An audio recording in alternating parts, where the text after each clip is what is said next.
Hello, Vachu. Let's start this question.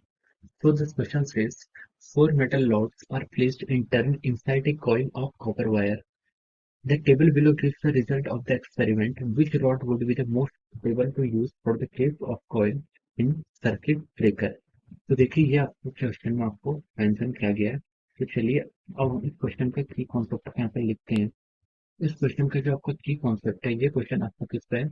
Magnetism पर depend है, या फिर हम इसको बोल सकते हैं ये क्वेश्चन आपका मैग्नेटिज्म पर डिपेंड है, या हम सोलेनोइड पर बेस्ड ये आपका क्वेश्चन है।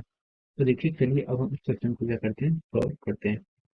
तो देखिए इसमें ये बोला है कि आपका जो मटेरियल है, आपका एक जो आपका क्या सोलेनोइड है, ये कॉपर वायर है, कोर है, कॉपर वायर की कोर है, जिसके अंदर आप क्या कर रहे हैं, बारी बारी से अलग अलग डिफरेंट क्या कर रहे हैं, मटेरियल्स को अलग अलग डाल रहे हैं। आपके पास मेटल रॉड है ए बी सी डी के आपके पास चार मेटल रॉड्स हैं, और हम इसको इसके अंदर डाल रहे हैं, ठीक है। तो उसमें क्वेश्चन में ये गिवन क्या है कि number of paper clips picked up when there is a current in the coil. ठीक है, देखिए जब जब इसमें क्या होगी, इसमें करंट फ्लो करेगी, इस कॉइल के अंदर जब आपकी क्या करेगी, करंट फ्लो करेगी, तो इसके अंदर क्या आएगा, आपका मैग्नेटिक फील्ड आएगा। इसके अंदर क्या होगा, मैग्नेटिक फील्ड होगा। आउटसाइड तो जीरो होगा, लेकिन इनसाइड क्या होता है, इसके कुछ मैग्नेटिक फील्ड होता है।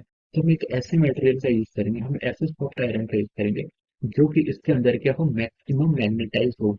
जब इसके अंदर करंट फ्लो कर रही है तो उसके अंदर मैग्नेटाइजेशन कितना हो, मैक्सिमम हो। और मैक्सिमम मैग्नेटाइजेशन होगा तो ये ज्यादा से ज्यादा क्लिप क्या करेगा, अपनी तरफ क्या करेगा, अट्रैक्ट करेगा। तो अब देखिए हम इस टेबल में देखते हैं, number of paper clip picked up when there is the current in the coil. तो ऑप्शन ए में क्या आ रहा है, सिर्फ वन, तो ये हमारे काम का नहीं है। ऑप्शन बी में आ रहा है 20, और उसके बाद ऑप्शन सी और ऑप्शन डी में 35 आ रहा है। तो देखिए ऑप्शन ए हमारे काम का नहीं है, ऑप्शन बी भी हमारे काम का नहीं है, क्योंकि वो सिर्फ 20 करता है। लेकिन ऑप्शन सी और ऑप्शन डी में क्या है, उसने 35 को क्या किया है, अपने पर क्या किया है, उसने पिक अप किया है। अब देखिए हम देखते हैं, जब अब सेकंड उसने टेबल में दिया है, number of paper clips still attracted when the current is switched off.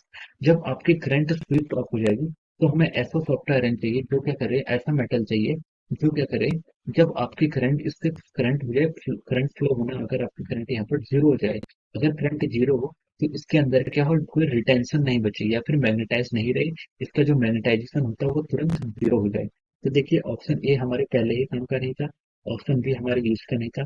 Option C में इसने बोला है कि जैसे ही आपने मैग्नेटिक फील्ड को जीरो किया, तो वैसे ही उसमें जो पेपर क्लिप थी वो एक भी अटैच नहीं है। तो देखिए ये ऑप्शन क्या है, आपका सही ऑप्शन है, क्योंकि जैसे ही उसमें मैग्नेटाइजेशन हमने इसको जीरो किया, तो वैसे ही वो मैग्नेटाइज किया जाएगा, जीरो हो जाएगा। जैसे ही करंट फ्लो होना बंद होगा, वो डीमैग्नेटाइज तुरंत हो जाएगा। लेकिन ऑप्शन डी ने अभी भी 30 क्लिप्स को क्या किया, अटैच किया हुआ है। तो इसके अंदर जो है डीमैग्नेटाइजेशन नहीं है, मतलब इसकी जो रिटेंटिविटी है वो थोड़ी ज्यादा है।